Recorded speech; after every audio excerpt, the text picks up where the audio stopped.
ሰላምና ጤና በያላችሁበት ይድረሳችሁ ውድን የተከበራችሁ ቤተሰቦቻችን እንደምን አላችሁልን? ከሁለተኛው የዩቲዩብ ቻናላችን አዲስ ስፖርት ልዩ የተለያዩ የዝውውር ጉዳዮችን የተለያዩ ስፖርታዊ ጉዳዮችን ዛሬ በዕለተ ሐሙስ የምሳ ሰዓት የስፖርት የመረጃ ሰዓታችን ልናካፍላችሁ እነሆ ዳግም ተገናኘን።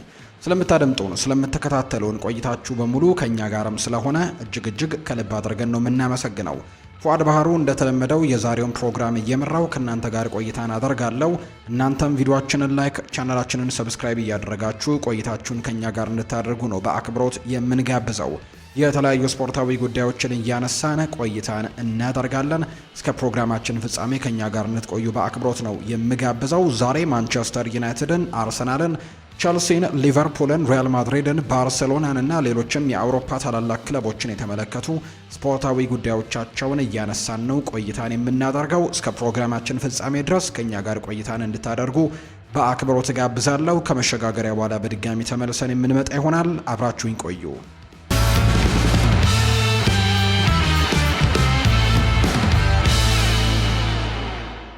ወደ ቀዳሚው መረጃችን እናምራ።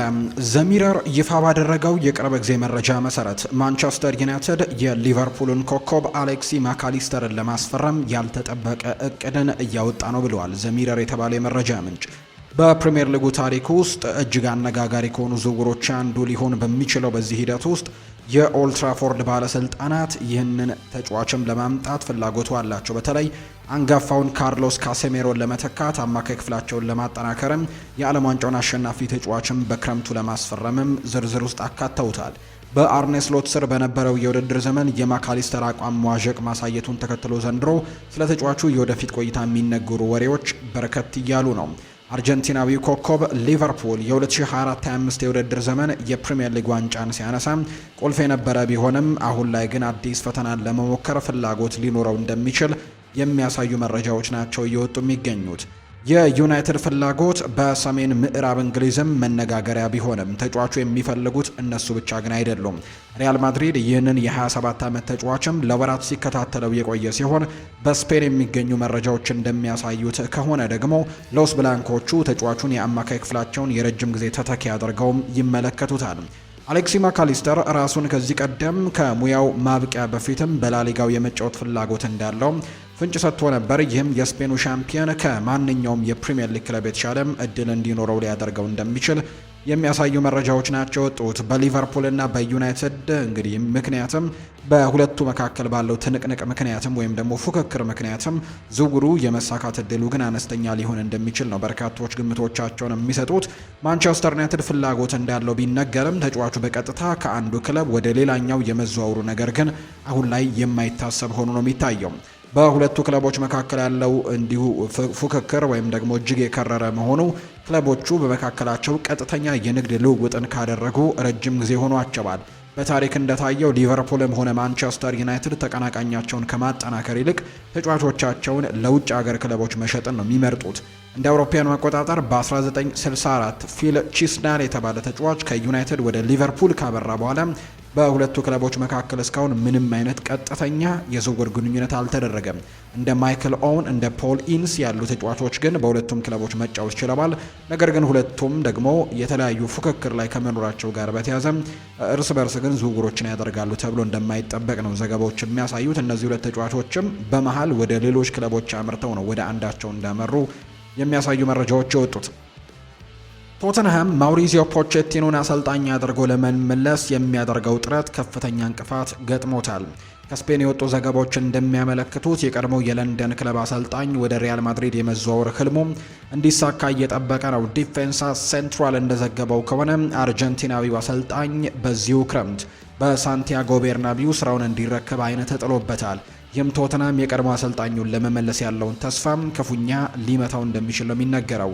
ፖቼቲኖ በአሁኑ ወቅት በአሜሪካ ብሔራዊ ቡድን ውስጥ ይገኛል። ወደ 2026 ዓለም ዋንጫም እየመራ ቢሆንም ወደ አውሮፓ ታዋቂ ክለቦች የመመለስ ፍላጎት እንዳለው ግን ሚስጥር አይደለም። ይሁን እንጂ ያለምንም ዋስትና ወደ ቤርናቢው ለመግባት ፍቃደኛ አይደለም። ዘገባው እንደሚለው ፖቼቲኖ ለክለቡ ፕሬዝዳንት ፍሎሬንቲኖ ፔሬዝ በግልጽ እንደተናገረው ከሆነ አሁን ያለው ስብስብ አቅሙን የማሳደግ ጥልቅ የሆነ ማሻሻያ ያስፈልገዋል። በተለይም የፖቼቲኖ ተመራጭ የዝውውር ዝርዝር 3 ዋና ዋና ፈራሚዎችን የያዘ ነው። እነሱም ሁለቱ የዓለም ደረጃ ያላቸው የመከላከል መሀል ወይም ደግሞ ሴንተር ባክ የምንላቸው ተጫዋች ነው። አንደኛው ደግሞ ጠንካራ የመሀል ሜዳ ተጫዋች ነው። ይሄ ጥያቄ ሪያል ማድሪድ በዚህ ዓመት መጀመሪያ ላይ ሻቪ አሎንዞ ከለቀቀ በኋላ የረጅም ጊዜ መረጋጋትን ለመፍጠር ካለው ውስጣዊ የዝውውር ስልት ጋር የሚሄድ ነው ተብሏል። የአሁኑ የሪያል ማድሪድ ዋና አሰልጣኝ አልቫሮ አርቤሎዋ በቋሚነት የመቀጠል እድሉ በቀሪው የውድድር ዘመን በሚያሳየው ውጤት ላይ የተመሰረተ በመሆኑ ፖቼቲኖ ክፍት የስራ ቦታ መኖሩን ለማየትም እየጠበቀ ነው። ይሄ ሁኔታም የተከሰተውን ለቶተንሃም ለሱም በሆነ ወቅትም እንዲሁ እንደሆነ ይነገራል። ባለፈው ሳምንት ቶማስ ፍራንክ ስራ ከተሰናበቱ በኋላ ስፐርስ ኢጎር ቱዶርን እስከ ውድድር ዓመቱ መጨረሻ ድረስም በጊዜያዊ አሰልጣኝነት በፍጥነት መሾሙ የምናስታውሰው ነው። ይሁን እንጂ ክለቡ የኢጎር ቱዶርን ቆይታ ለአጭር ጊዜ ብቻ እንደሆነ ነው በግልጽ ያስታወቁት። ጊዜያዊ ሹመት ቢሰጠውም ፖቼቲኖ ግን ከሐምሌ ወር ጀምሮ በቋሚነት እንዲረከብ ቀዳሚው ኢላማ እንደሆነ ነው የሚነገረው። አርጀንቲናዊው አሰልጣኝ በ2019 ቡድኑ ለቻምፒየንስ ሊግ ፍጻሜ እንዳበቃ እናስታውሰዋለን። በስፐርስ ደጋፊዎች በጣም ተወዳጅ ነው። ብዙዎችም ደጋፊዎች ደግሞ ክለቡን እንዲያረጋጋውም በጉጉት የሚጠብቁት እሱን ነው። ይሁን እንጂ ሪያል ማድሪድ የፖቼቲኖ ዝውውር ጥያቄዎችን የሚያሟላ ከሆነ ቶተንሃም የደጋፊዎች ተወዳጅ አሰልጣኙን የመመለስ እድሉን ሊያጣ የሚችልበት እድሉ እንዳለ ነው የተነገረው። የቀድሞው የቶትናም አሰልጣኝና አሁን ተንታኝ የሆነው ቲም ሼርውድ ሞሐመድ ሳላ በዚህ ክረምት ሊቨርፑልን መልቀቁ 100% እርግጠኛ መሆኑን ነው በድፍረት የተናገረው። ሳላህ ባለፈው ታህሳስ ወር ከክለቡና ከአሰልጣኙ አርነ ስሎት ጋር ከተጋጨ በኋላ ከአንፊልድ ሊለቅ እንደሚችል ሲነገር የቆየ ጉዳይ ነው። ሳላ ለ3 ተከታታይ ጨዋታዎችም ተቀያሪ ወንበር ላይ እንዲቀመጥ ከተደረገ በኋላ በሰጠው ከባድ የቃለ ምልልስ መጠየቅ ላይም ክለቡን ለውድቀት አጋልጦት ሰጥቶኛል ሲልም ነው የከሰሰው። እንዲሁም ደግሞ በክለቡ ውስጥም እሱን የማይፈልግ አካል እንዳለ ጭምር ነበር የገለጸው። ይህም ኢንተር ሚላን ጋር ለነበረው የቻምፒየንስ ሊግ ጨዋታም ከስብስብ ውጭ እንዲሆን አድርጎት ነበር። ነገር ግን ከዚያ በኋላ ጉዳዩ ከትዕይንት በስተጀርባ የተፈታ ይመስላል። ይሁን እንጂ ክለቡ በዚህ ክረምት እሱን የመሸጥ ገንዘብ ለማግኘትም ፍላጎት እንዳለው የሚጠቁሙ ጠንካራ መረጃዎች ግን በመኖራቸው በክለቡ ያለው የወደፊት ቆይታም እጅግ አጠራጣሪ ሆኖ ነው የቀጠለው። የሳዑዲ ፕሮ ሊግ ክለቦችም እሱን ለማግኘት ለረጅም ጊዜ ሲከታተሉት የቆዩ ሲሆን አልኢቲሃድ ከተጫዋቹ ወኪል ጋርም ንግግር መጀመሩ ነው የተዘገበው። ሳላህም በዚህ ጊዜ ወደዛ ለመዘዋወር ፍቃደኛ እንደሆነ ነው የሚነገረው። ቲም ሼርውድ ሲናገር ሞሐመድ ሳላ በዚህ ክረምት ሊቨርፑልን ይለቃል በጣም እርግጠኛ ነኝ ብሏል። ቲም ሼርውድ ሲናገር በስካይ ስፖርት ላይ በሰጠው አስተያየትም ይህ ለሳላ ለሊቨርፑል የመጨረሻው የውድድር ዘመኑ እንደሆነ ሙሉ በሙሉ አምናለሁ ሲልም ነው የሚናገረው። ሞሐመድ ሳላ በፕሪሚየር ሊጉ ለቆየባቸው ጊዜያት ላበረከተው አስተዋጽኦ ልናመሰግነው ይገባል። ብዙ የዓለም ደረጃ ያላቸው ተጫዋቾች በሌሉበት ዘመን እሱ ግን በእርግጥም አንደኛው ምርጡ ተጫዋች ነበር ብሏል። በኔ እይታ እሱ 100% ያንን ክለብም የሚለቅ ይመስለኛል። በውድድር ዘመኑ መጨረሻም ዋንጫ ቢያገኝም ባያገኝም ደማቅ ሽኝት ይደረግለታል። እሱ በእርግጥም ዋንጫ ይገባዋል። ምንም ይሁን ምን ለክለቡ ታላቅ አገልጋይ ሆኖ ቆይቷል ሲልም ነው የተናገረው።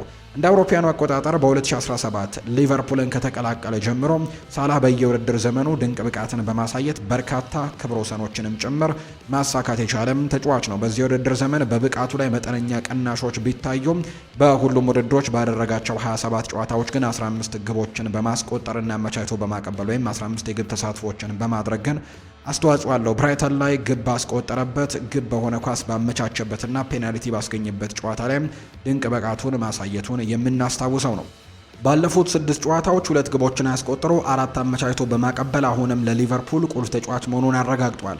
2 የፕሪሚየር ሊግ ዋንጫዎችን፣ 1 የቻምፒየንስ ሊግ፣ 1 የኤፍኤ ካፕ፣ 2 የሊግ ካፕ እና ሌሎች ዋንጫዎችን ጨምሮ በርካታ ክብሮችንም የሰበረው የሳላህ መልቀቅ በአንፊልድ የወርቃማ ዘመን ማብቂያ ተደርጎ ነው የሚቆጠረው።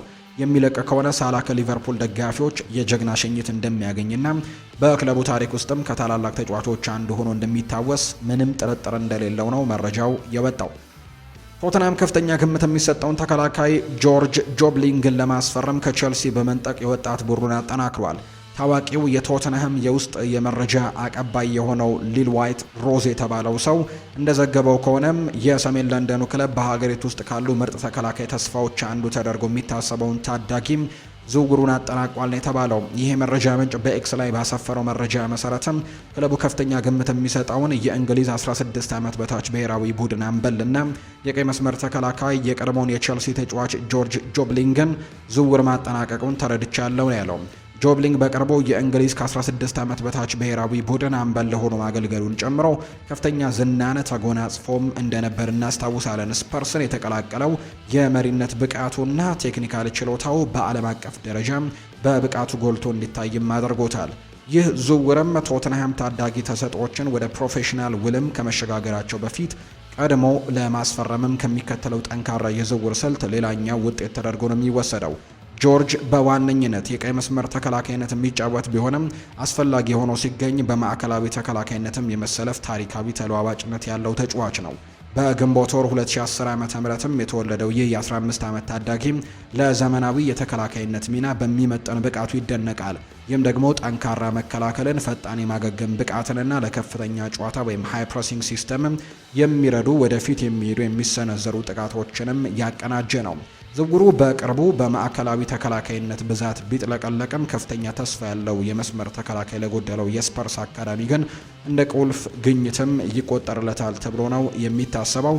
ጆብሊንግ ወደ ፕሮፌሽናል እግር ኳስ የሚያደርገው ጉዞም እያሳደገም በቶትናም ከ18 ዓመት በታች ስብስብ ውስጥም እንደሚካተት ነው በርካቶች የሚጠብቁት።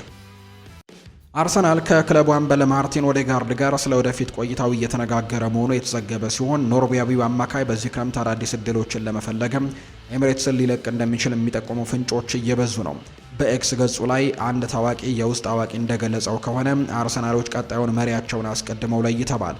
ዴክላን ራይስ በሚቀጥለው የውድድር ዘመን የአምበልነት ማዕረጉንም ለመረከብ ተመራጩ ተጫዋች ነው። ዴክላን ራይስ አዲሱ የአርሰናል አምበል የመሆን እድሉ ሰፊ ነው ተብሏል።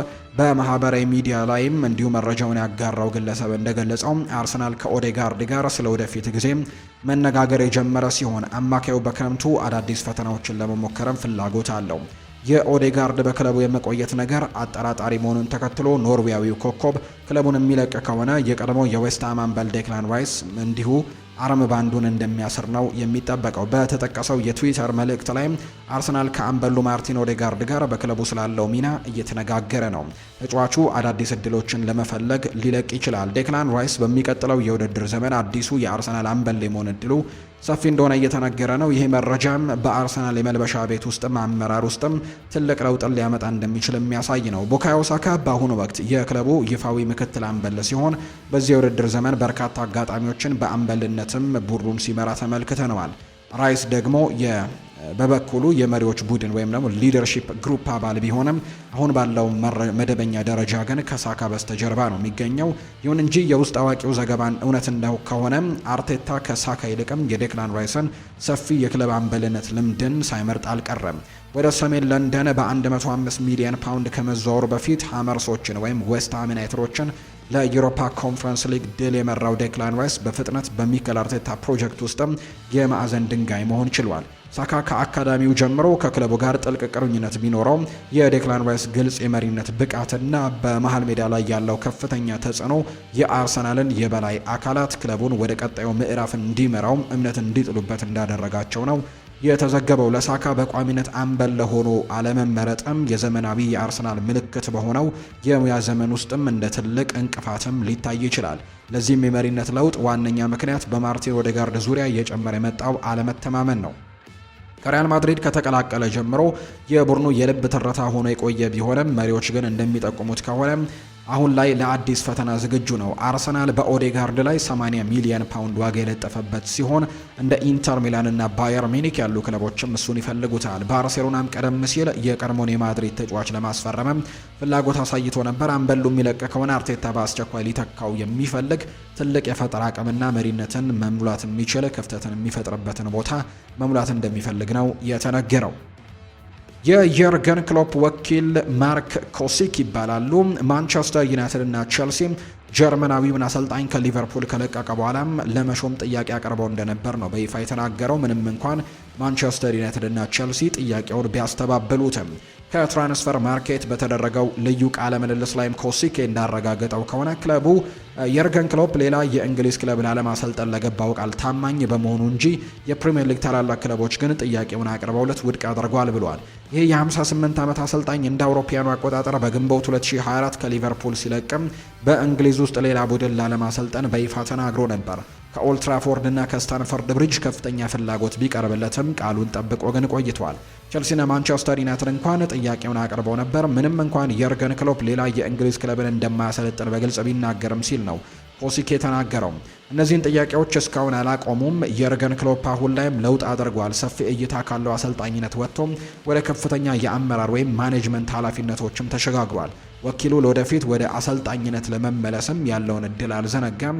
የርገን ክሎፕ በአሁኑ ወቅት በድርጅታዊ ሚናው በጣም ደስተኛ ቢሆንም ሆሲኬ ግን ወደፊት ወደ አሰልጣኝነት የመመለሱ እድል ሙሉ ለሙሉ አልዘጋውም ነው ያለው።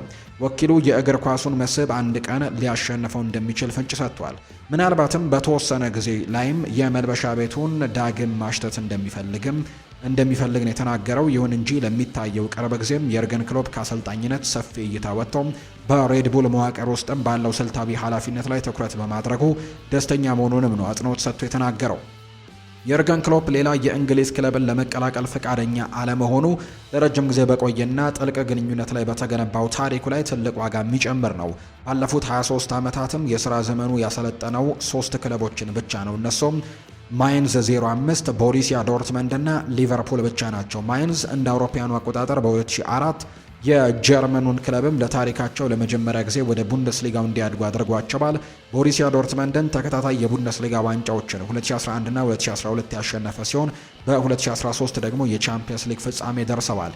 ሊቨርፑል እንደ አውሮፓውያኑ አቆጣጠር በ2020 የአንፊልድ የ30 ዓመት የሊግ ዋንጫ ጥማትን ያስታገሰ ሲሆን በ2019 ደግሞ የክለቡን 6ኛ የቻምፒየንስ ሊግ ዋንጫንም ማሳካቱን እናስታውሳለን። የርገን ክሎፕ በሊቨርፑል በቆየበት ጊዜ ፕሪሚየር ሊግን፣ ዩኤፋ ቻምፒየንስ ሊግን፣ ኤፍኤ ካፕን፣ የሊግ ካፕን 2 ጊዜ፣ የፊፋ የዓለም ክለቦች ዋንጫን፣ ዩኤፋ ሱፐር ካፕን እንዲሁ ደግሞ ኤፍኤ ኮሚን ሺልድን በአጠቃላይ አሸንፈዋል። የርገን ክሎፕ ሊቨርፑል ተጨማሪ የፕሪሚየር ሊግ ዋንጫዎችን ሊያሸንፍ ይችል ነበር፣ ነገር ግን በአንድ ነጥብ ልዩነት ብቻ 2 ጊዜ በማንቸስተር ሲቲ ተበልጠው የሚያጠናቀቁባቸው ዓመቶች እንደነበሩ እናስታውሳለን። የኖቲንግሃም ፎረስቱ ተከላካይ ሙሪሎ የፕሪሚየር ሊጉ ግዙፍ ክለብ ቸልሲ ዋነኛ ኢላማ ሆኖ መውጣቱም ለተጫዋቹ ወኪልም ቅርበት ያላቸው ምንጮች ለከቼንድ ኦፍሳይድ አረጋግጠዋል። እስከ 2029 የሚቆይ የረጅም ጊዜ ኮንትራት የፈረመው ይህ የ23 ዓመት ብራዚላዊ የመሃል ተከላካይም በፕሪሚየር ሊጉ ካሉ ተስፋ ሰጪ ተከላካዮች አንደኛው መሆኑን ካረጋገጠ በኋላ በሙያው ቀጣዩን እርምጃ ለመራመድም ዝግጁ እንደሆነ በሰፊው ይታመናል። ኖቲንግሃም ፎረስት ግን ጥቅሙን ለማስከበር ቆርጧል። በውል ውስጥም የውል ማፍረሻ ስምምነት ወይም ሪሊዝ ክሎዝ ባለመኖሩ ክለቡ ከ60 እስከ 70 ሚሊዮን ፓውንድ በላይ እንደሚጠይቅ ተዘግቧል። ይህ ዋጋ ደግሞ ተጫዋቹ ካለው እድሜና እንግሊዝ ከመጣ በኋላ ካሳየው ፈጣን እድገት ጋርም የሚመጣጠን ነው። ኖቲንግሃም ፎረስት ተጫዋቹን ለመሸጥ ምንም አይነት ጫና የለበትም። የሙሪሎ የኮንትራት ሁኔታም ለክለቡ ጠንካራ የድርድር አቅም የሚሰጥ ሲሆን በክለብ ውስጥም እንደ አንዱ የረጅም ጊዜ ፕሮጀክት ምሰሶ ተደርጎ ነው የሚወሰደው። ከብራዚል ከመጣ ጀምሮ ኳስን ተቆጣጥሮ በመጫወት በአካል ብቃት በግጭቶች ወቅትም ባለው ጥንካሬና በሰፊ የሜዳ ክፍሎች ላይም በንቃት የመከላከል ብቃቱን አስደምሟል። ግራ እግሩንም የሚጠቀም የአትሌቲክስ ብቃት ያለው እና በኳስ ቁጥጥር ላይም በራስ መተማመን ያለው የሙሪሎ ማንነትም ከትልልቅ ክለቦች ፍላጎት ጋር ፍጹም ይጣጣማል። እነዚህ ባህሪያቱ በእንግሊዝ ምርጥ ክለቦች ዘንድም ሳይስተዋሉ አልቀሩም። ተከላካዩ በዚህ የውድድር ዘመንም ለኖቲንግሃም ፎረስት 25 ጨዋታዎችን ያደርጓል። ቸልሲ ባለፈው አንድ ዓመት ውስጥም በሙሪሎ ላይ እጅግ ሰፊ የሆነ የዳራ ጥናትም ሲያደርግ ቆይቷል። ክለቡ እንዲሁም የተከላካይ ክፍሉን አወቃቀር በድጋሚ እየገመገመ ባለበትና የተወሰኑ የቡድኑን ክፍሎች እንደገና ለመቅረጽም ፍላጎት ባለው በዚህ ሰዓት ሙሪሎ እንደ ረጅም ጊዜ አማራጭም ይታያል። ሊቨርፑል ከቼልሲ ጋር ለመፎካከር ዝግጁ ነው። ሊቨርፑል የዝውውር ቡድኑ ሙሪሎን በቅርበትም ሲከታተል የቆየ ሲሆን ባለፈው ክረምትም እሱን ለማስፈረም ጥረት ለማድረግ ማስበው እንደነበር የሚታወስ ነው። ቶትናም፣ አርሰናል እና ማንቸስተር ዩናይትድም ተጫዋቹን በሰፊው ሲከታተሉት ቆይተዋል። እንደ ፓሪስ ሰን ዠርሜን እና ሪያል ማድሪድ ያሉ ክለቦችም ስማቸው ከተጫዋቹ ጋር ተነስቷል። ሆኖም ግን የኖቲንግሃም ፎረስት የዋጋ ጥያቄን ያሟላሉ ወይ የሚለው ጥርጣሬ እንዳለ ነው የሚነገረው። የሳዑዲ አረቢያ ክለቦችን ፍላጎት እየተጠቀሰ ቢሆንም መረጃዎች እንደሚያመለክቱት ግን ሙሪሎ እንግሊዝ ውስጥ መቆየትን እንደሚመርጥ የሚያሳዩ መረጃዎች ናቸው በትልቁ እየበጡ የሚገኙት። ኒኮ ዊሊያምስ በዚህ ክረምት ለዝውውር ዝግጁ ሊሆን እንደሚችል ለአርሰናል መረጃ ደርሶታል። ይህ ደግሞ ስፔናዊው ኢንተርናሽናል ባለፈው አመት ብቻም የረጅም ጊዜ ውል ቢፈርምም ከአትሌቲክ ቢልባኦ ክለብ ለመልቀቅ ፍላጎት እንዳለው ነው የተዘገበው። ቲም ቶክ እንደዘገበው ከሆነ አርሰናሎች ስለ ተጫዋቹ ሁኔታ መረጃው ከደረሳቸው ጥቂት የአውሮፓ ታላላቅ ክለቦች መካከል አንደኛው ነው። ይህም በዝውውር መስኮቱ ላይ ትልቅ ትኩረት የሚስብ ፉክክርን እንዲፈጠር በር ከፋች ሆኗል። ኒኮ ዊሊያምስ ባለፈው ሳምንት ከባርሴሎና ከፍተኛ ፍላጎት ቢቀርብለትም ባለፈው ክረምት ላይ ማለት ነው ነገር ግን ቀጣዩን 10 ዓመታት ድረስ የሚቆይ ውል ለመፈረምም ለአትሌቲክ ቤልባኦ ያለውን ታማኝነት አሳይቶ ነበር። ይሁን እንጂ የባስኩ ክለብ አትሌቲክ ቤልባኦ አስቸጋሪ የውድድር ዘመንን እያሳለፈ በመሆኑ የ23 ዓመቱ ተጫዋች አማራጮቹን በድጋሚ እያጤነ እንደሆነ ተነግሯል። በሚኬል አርቴታ ጥያቄ መሰረት አርሰናል በግራ መስመር ላይ ተጨማሪ አቅም የሚሆን ተጫዋቾችን በዝምታ ሲፈልግም እንደቆየ ነው የሚታወቀው። ሊያንድሮ ትሮሳርድና ጋብሪኤል ማርቲኔሊ በዚህ የውድድር ዘመን ጠቃሚ አስተዋጽኦችን ቢያደርጉም በስፖርት ዳይሬክተሩ አንድሪያ ቤርታ የሚመራው የክለቡ የዝውውር ቡድን በዛ ቦታ ላይ ግን ተጨማሪ ጥራትና ፉክክር ሊፈጠር የሚችል ተጫዋችን እንደሚፈልግ ነው እየተገለጸ የሚገኘው። የአርቴታ የታክቲክ መዋቅር ከመስመር ተጫዋቾች ጋርም ፍጥነት ብቻ አይፈልግም። የመከላከል ተሳትፎ፣ የቦታ አያያዝ፣ ዲሲፕሊንና ተለዋዋጭነትም እንዲሁ ደግሞ አስፈላጊ ነገሮች ናቸው። ኒኮ ዊሊያምስ ለመስፈርትነትም ተስማሚ ነው። ወደ ውስጥም ብቻ ከሚገቡት የተለመዱ የመስመር ተጫዋቾችም በተለየም እሱ በመስመሩ በኩል ለመውጥ ወይም ደግሞ ማዕከላዊ ቦታዎችንም ለመውሰድም እኩል ብቃት እንዳለው ነው የሚነገረው።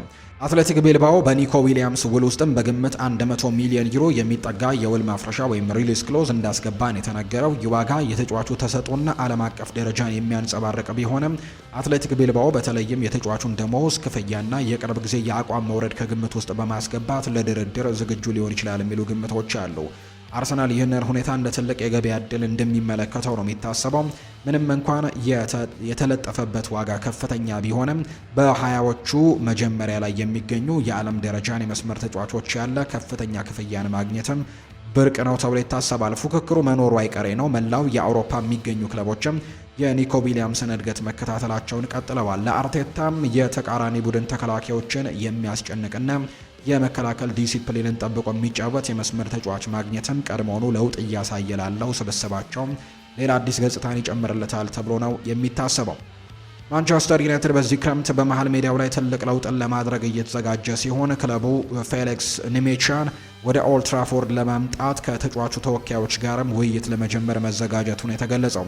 ፉትቦል ዳታን እንደተዘገበው ከሆነ እንግዲህ ማንቸስተር ዩናይትዶች ከካሴሜሮ በኋላ ያለውን ጊዜ ደግሞ ለማቀድ የሚያደርጉት ጥረትም የቦሩሲያ ዶርትመንዱን አማካይ ብራዚላዊውን ኮከብ የሚተወውን ክፍተት ለመሙላት ቀዳሚ እጩ ሆኖ ቀርቧል።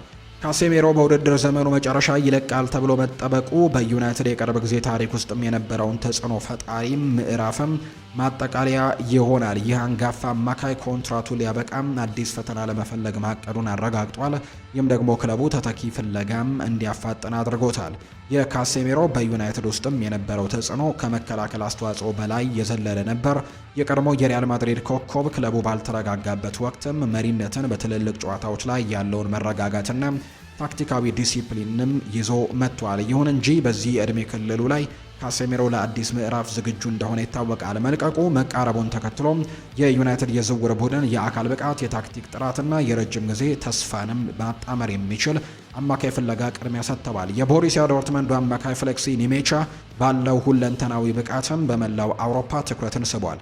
ቀደም ሲልም በማንቸስተር ሲቲ አካዳሚ ውስጥም የነበረው ይህ የ25 ዓመት ተጫዋችም በቮልስበርግና አሁን ደግሞ በዶርትሙንድ በነበረው ቆይታ ሙያዊ ሕይወቱንም በአስደናቂ ሁኔታ መልሶ አግኝቷል የተባለው ኒሜቻ እንደ ዘመናዊ የመሃል ሜዳ ተጫዋችም በሰፊው ይቆጠራል። በዋነኝነት ከግብ እስከ ግብ ወይም ቦክስ ቱ ቦክስን በሚሮጥ የ8 ቁጥር ሚና ላይም የሚጫወት ቢሆንም ወደ ኋላ ተመልሶ ለመከላከል ወይም ወደፊት በሚሄድም የማጥቃት የሚያስችል ተለዋዋጭነት አለው። ኳስን በመሃል ሜዳ ላይ ይዞ የመሮጥ የተቃራኒ ቡድን መስመር ሰብሮ ለመግባትና ኳስን በፍጥነት ከመከላከል ወደ ማጥቃት የመቀየር ብቃቱ ደግሞ ጎልቶ የሚታይ እንደሆነ በርካቶች ያነሱታል። ዩናይትድ እሱን እንደ ስልታዊ ማጠናከሪያ የሚመለከተው ሲሆን ለአጭር ጊዜ መፍትሄ ከመሆን ይልቅም የመሃል ሜዳውን የማዕዘን ድንጋይ ሊሆን እንደሚችል ጭምረም የሚነገርለት ነው። ቶትናም በቅርብ ሲከታተለው የቆየ ሲሆን ቼልሲም እድገቱን እያጠና መሆኑ ይነገራል።